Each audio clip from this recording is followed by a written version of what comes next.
Hello guys, I'm Eliz and welcome to my YouTube channel.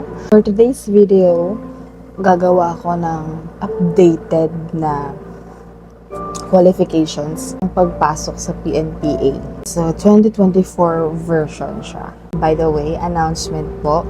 The PNP online application system is now officially open. So, lahat ng mga gusto mag-apply as a PNPA cadet, pwede na po kayong mag-submit ng requirements nyo. So, meron akong kodigo, kala nyo ha. Medyo mahina lang ang ating voice kasi sleeping time na ng mga babies ko and alam niyo naman pag mother ka na, kailangan mag-adjust. So, dahil para sa inyo, kailangan ko pa rin din mag-vlog. So, kahit pagod tayo, ngarag tayo, wala nang oras para mag-ayos. Mag-vlog pa rin tayo. So, advice ko lang na pala ha, bago ko sabihin yung qualifications na bago. Wait lang, sip lang.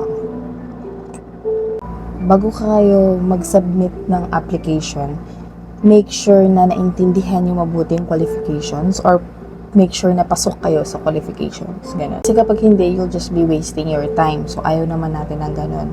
So, make sure nyo na pasok kayo sa mga qualifications na sasabihin ko. Okay? Kasi baka ma-DQ kayo. So, number 1, of course, dapat natural-born Filipino citizen ka.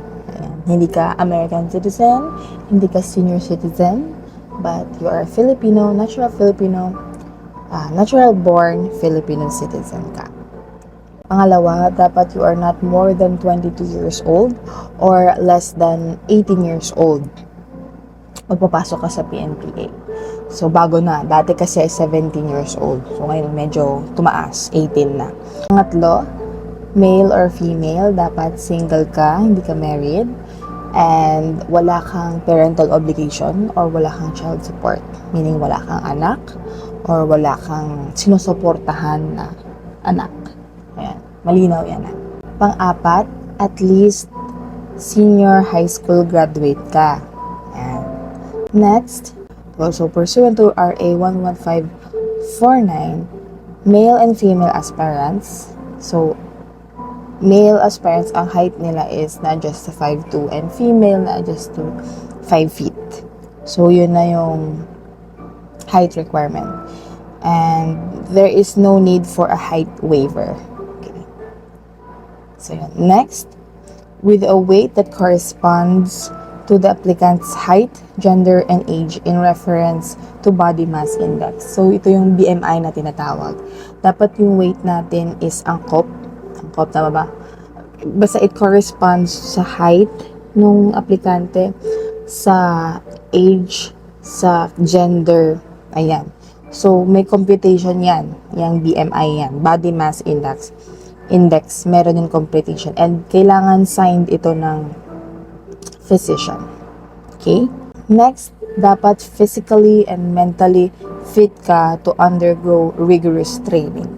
So, ibig sabihin, kung alam mo may sakit ka, ha? May sakit ka sa puso, may sakit ka kung saan man, may asthma ka, or ganyan, wag mo nang ituloy, ha? Dumadaan naman lahat sa medical screening. May mga times din kasi na naglalay talaga ang mga aplikante.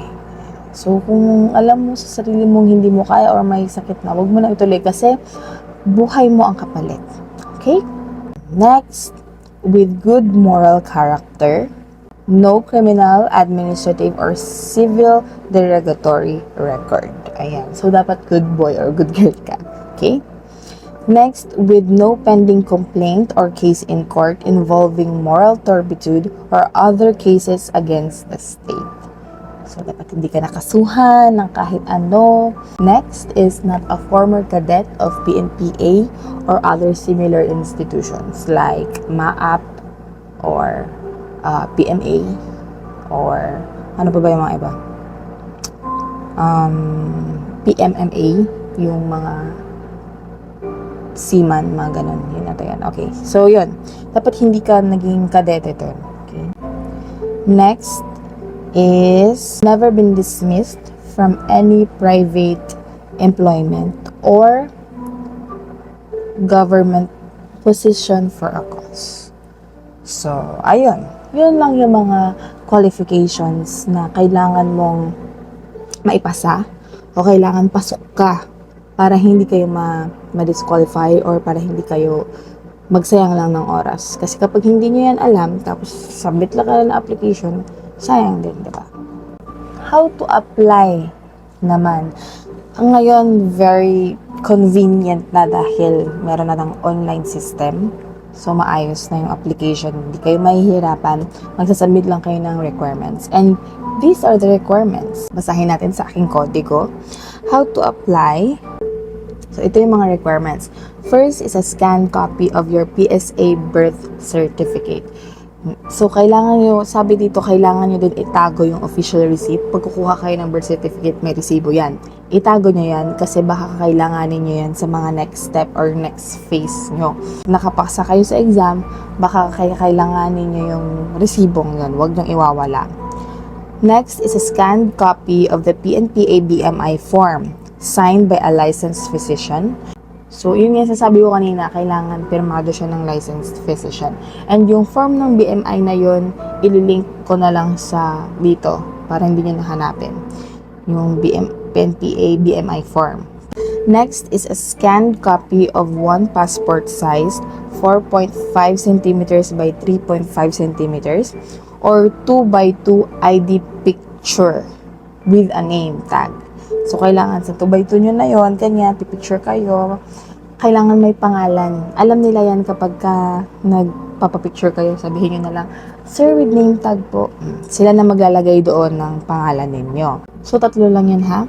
Birth certificate, PSA birth certificate, PNPA BMI form, and ID picture, passport or 2 by 2. So, yun lang yung mga isasubmit nyo. Sa mga hindi pa nakakagawa ng account, kasi kailangan yung gumawa ng account sa website. So, ililink ko sa baba yung mga wala pang account.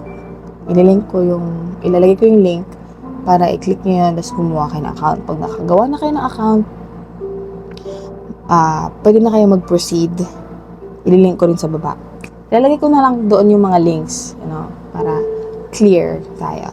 So, lahat ng mga incomplete yung requirements or incorrect yung information na nakalagay doon sa sinubmit ninyo, you will be considered disqualified. So, kailangan i-make sure nyo na nalagyan lahat ng information, nasulat nyo lahat ng information, at dapat masubmit nyo yung lahat ng yun before the deadline. So, i-prepare nyo na yung mga kinakailangan nyo. And, nasabi ko na to sa other videos ko, na kapag nag-apply kayo, take it one step at a time. So, kung PNPA cut muna, yun muna. Doon muna kayo mag-focus. Okay, mag-review kayo. There are available na reviewers. Join kayo sa Facebook group na PNPA cut information line. Ayan. Ang daming mga materials doon. Punta kayo sa files. Parang ganun. Ayan. Tapos makikita nyo yung materials. Tapos, yun, pwede nyo i-download. At reviewin nyo. Ganun. So, thank you guys for watching. I hope na naging informative ang vlog natin.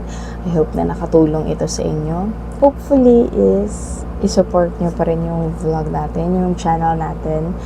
You can find me also on Facebook. Police Mom. I-search nyo lang. Tapos doon yung family picture namin. So, follow nyo rin ako sa Facebook. So, yun lang. Maraming salamat. God bless. Bye!